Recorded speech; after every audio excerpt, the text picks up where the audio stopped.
ആത്മാവിൻ്റെ കഥ. ആത്മാവിൻ്റെ കഥ. അതിലൊരാളെന്ന് പറയുമ്പോൾ ഒരു പെങ്കൊച്ചിനെ കൊക്കെ തള്ളിയിട്ട കഥയാണ്. അപ്പം ക്ലൈമാക്സിൽ ആ പയ്യന് അവളെ കൂടെ അങ്ങ് പോകും. ശരിയല്ല, ഓക്കെയാണ്. സീരിയൽ പോലെയാണ് സിനിമ വെച്ചാൽ. കൊറൽ സിനിമയുടെ ഒരു മോഡൽ വെച്ചാൽ സീരിയൽ പോലെ. മനസ്സ് എവിടെ നിൽക്കുന്നു അതാണ്. നേരത്തെ പറഞ്ഞല്ലോ, മനസ്സിനെ നിയന്ത്രിച്ചാൽ എല്ലാം നിയന്ത്രിക്കാം. അത് അടങ്ങാനാണ് ബുദ്ധിമുട്ട്. ആഗ്രഹം ഞാൻ തന്നെ ഇത്രയൊക്കെ ആയിട്ടും സിനിമ കാണുന്നില്ലേ, എടുത്തു പറയത്തക്ക ഒന്നുമില്ല. കൊള്ളാം, എനിക്കിഷ്ടപ്പെട്ടു. എന്ന് വെച്ചാൽ നല്ല ഒരു കുടുംബ പ്രേക്ഷകർക്ക് ഇരുന്ന് കാണാൻ പറ്റും. അങ്ങനെ വളരെ നന്നായിട്ടുണ്ട്. നന്നായിട്ട് അഭിനയിച്ച ആർട്ടിസ്റ്റ് ഉണ്ടല്ലോ, ഹീറോ ആയിട്ട് അഭിനയം, നല്ല ഭാവിയുള്ള പയ്യനാണ്. നല്ല അഭിനയമാണ്. മൊത്തത്തിൽ ഫാമിലി ആയിട്ടിരുന്ന് കാണാൻ പറ്റിയ നല്ലൊരു പടം.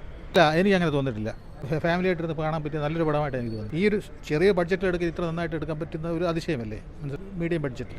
ഇഷ്ടപ്പെട്ടു. ഇത്രക്ക് ഓരോ എന്താ പറയുന്നത്, ഇൻട്രസ്റ്റ് അല്ലേ. അങ്ങനെ നോക്കുകയാണെങ്കിൽ ഇപ്പോൾ എല്ലാ പടവും എല്ലാവർക്കും ഇഷ്ടപ്പെടണമെന്നില്ലല്ലോ.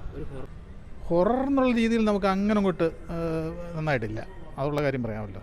ഒരു ഫാമിലി സബ്ജക്റ്റ് കറക്റ്റായിട്ട് എടുത്തിട്ടുണ്ട്. ലാസ്റ്റിലെ ഒരു ഹൊറർ മാതിരി അവരെടുക്കാൻ ശ്രമിച്ചു. അത് ഒരുവിധം ജയിച്ചു എന്ന് അതിനെപ്പറ്റി പറയാൻ പറ്റും എനിക്ക്. അതിൽ എനിക്കിഷ്ടപ്പെട്ടു കേട്ടോ. വളരെ നന്നായിരുന്നു. കൊള്ളാം, നല്ല സിനിമ. എല്ലാവരും കണ്ടിരിക്കേണ്ട സിനിമയാണ്. ഒരു മെസ്സേജാണ് കൊടുക്കുന്നത് ഈ സിനിമയിലൂടെ.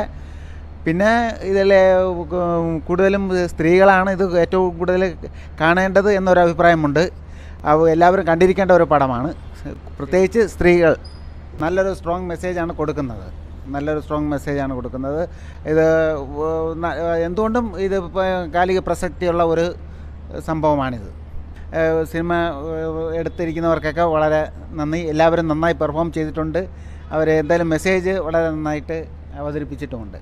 ഈ പടം വൈറലാകുമോ എന്ന് ചോദിച്ചു കഴിഞ്ഞാൽ വൈറലാവണം. തീർച്ചയായും ഇത് വൈറലാവണം.